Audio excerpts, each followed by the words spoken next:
Did you miss me? I bet you did.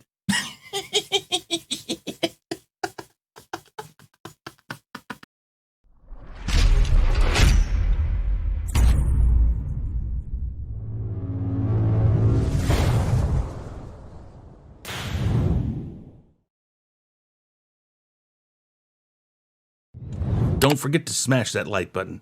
And if you haven't subscribed already, click that subscribe button. Trust us, it'll be worth it.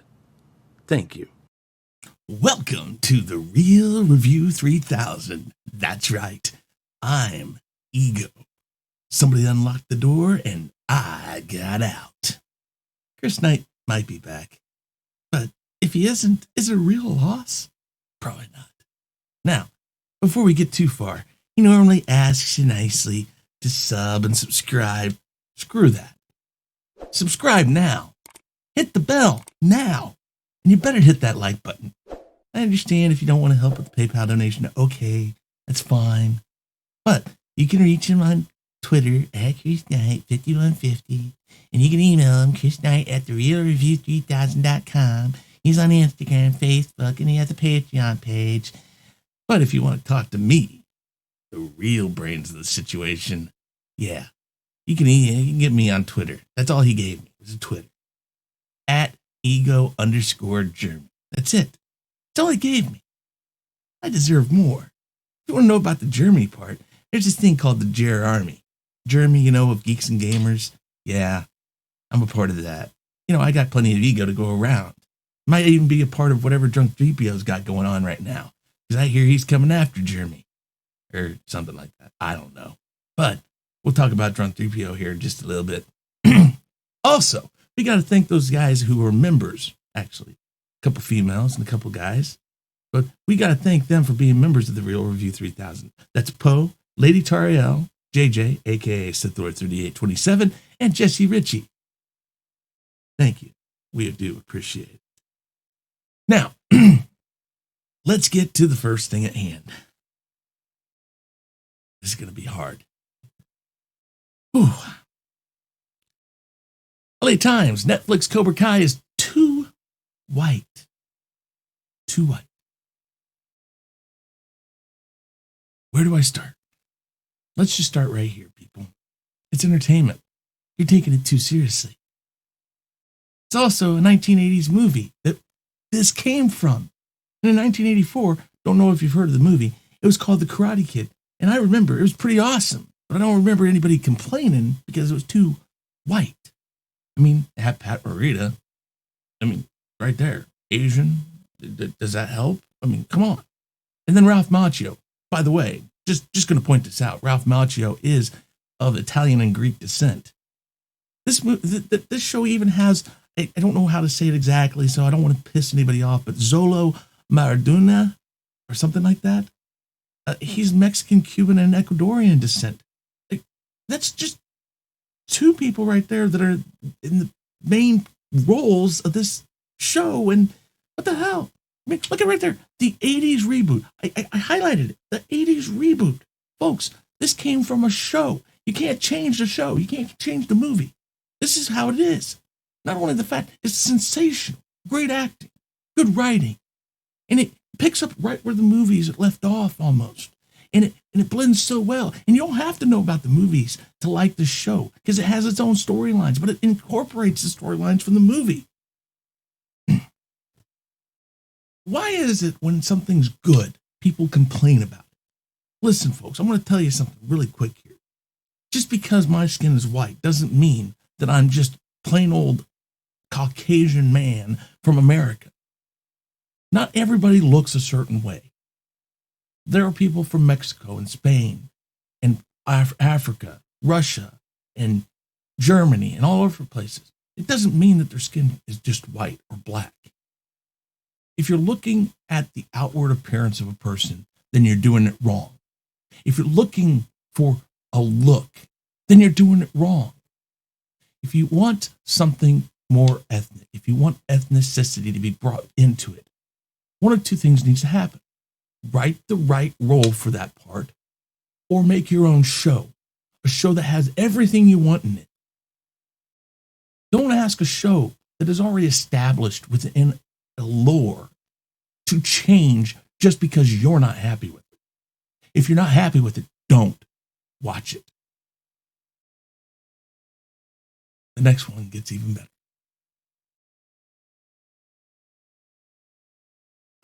Star Wars. Toxic masculinity is the real reason Anakin Skywalker fell. Wrong. Dead wrong. Anakin Skywalker started training a little late. Yoda told him that. Mace Windu said that. They all said it. But Qui-Gon insisted that he had to be trained. So, after Qui-Gon died, and he'd been taken from his mother, they went ahead and decided that he would be trained by Obi-Wan Kenobi. Now, Obi-Wan thought he could train him as well as Yoda, and thought he could do everything the way he needed to, and he did a great job. The one thing is they didn't anticipate the fear of losing his mom.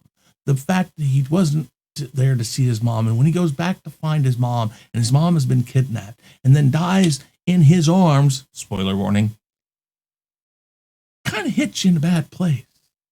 And then you get this guy, the senator, and then the chancellor, who decides to tell you that he can help you and that he knows a way to save the one person you love who's still there, who you're afraid of losing, Padme. And he coaxes you into believing that he is the reason and he is the way to keep her alive. And he leads you and he leads you and he leads you on. Until finally, it all comes down to it. The guy who says he can fix everything for you is almost being ready to be killed. And you have to make a choice. Do I let him get killed? Or do I save him? He even makes a great quote. He says, if you kill him, then he can't be tried. This isn't the Jedi way. And he's still trying to do the right thing.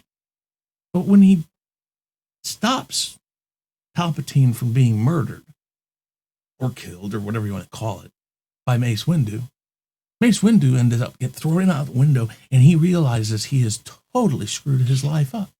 And now the only thing he can do is submit himself to the dark side. If anything, as poorly as Hayden Christensen may have acted the part at times, he isn't toxic. He cares so much for the woman and would do anything for her. And he's so deathly afraid of losing her that he goes to the extremes to save her. That's not toxic. People, again, it's entertainment, and you're looking at it so stupidly. Sit back maybe one of these days, drink a beer and watch Star Wars and just let it all go. And I'm not talking about the damn sequel stuff, because then you'll just be like, see, this is how Star Wars really is supposed to be. No, it isn't. Just telling you right there. It's not. Back off of my Star Wars, man. Please, back off. Kind of in the vein of Star Wars, let's talk about Gina Carano. Gina Carano's been in the news a lot lately, and maybe you agree with what she said, maybe you haven't. She hasn't really said a ton of stuff. Mostly, people should be allowed to do what they feel is right. They shouldn't be forced to do things. I agree with you can't force morality, so that's kind of what she's saying in some of her posts. And she says things like this: I bring the fire out in people, and she does. Sometimes she causes discussion, which is a good thing, because not everybody is the same, and not everybody agrees on the same thing. I know she didn't say anything about the riots necessarily, but that's her right. If you're looking to people in Hollywood to say the things you want them to say, then you're doing it wrong. These people shouldn't be looked at for your political views. They shouldn't be looked at for your moral views. They're actors. That's what you should hold them to, is that can they act or can't they? End of story. Forget about it. If you've got a problem with Gina Carano, go find her on the street and challenge her. I'm pretty sure it'll be over quick and you might remember it, and maybe it'll be the best 5 seconds of your life. Just saying that. Gina Carano isn't a bad person. She's fiery. She's awesome. And she does a great job in The Mandalorian. And I hope soon in the New Republic Marshals or whatever that's called, I hope she does a great job in that too. But lay off of her, folks. Oh, because she's famous, because she's in the news. You feel like by typing on your computer some backlash comment to her that you're some baddie, that you're awesome or something. Again, go to her on the street and say the same thing to her.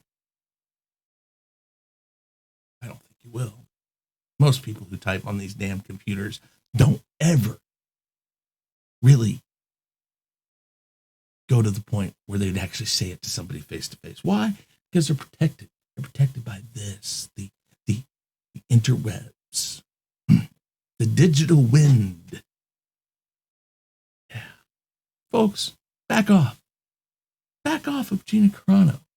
Go watch her interview with Drunk 3PO. A great, great interview he did. And you know what? For the fandom witness, thank you, Gina. Thank you for going and giving your side of things to Drunk. We appreciate that. It shows that not everybody in Hollywood is all bent out of shape and locked up and not willing to talk. We really appreciate that. I'm going to leave with this. A little wisdom from Gina Carano. The only people who see the whole picture, he murmured, are the ones who step out of the frame. Folks, instead of worrying about the color of somebody's skin, instead of worrying about what some person in Hollywood says, instead of worrying about is toxic masculinity the reason somebody turned to the dark side, step back, look at the whole picture, and see how much is out there for you to really behold. Relax, breathe, enjoy the world. When you watch a TV show, don't go to pick it apart. Enjoy it. This has been The Rant. I am the ego. And Chris may or may not be back, but stay classy. Hey guys, thanks for checking us out. Be sure to subscribe to both channels, and make sure to check out our friends in the Fandom Minutes. You can find us on YouTube, Twitter, Facebook, Instagram, and BitChute, and you can also send us an email at sean@seanstackhousereacts.com and chrisknight@therealreview3000.com. And be sure to swing by our Teespring store to pick up some awesome merchandise.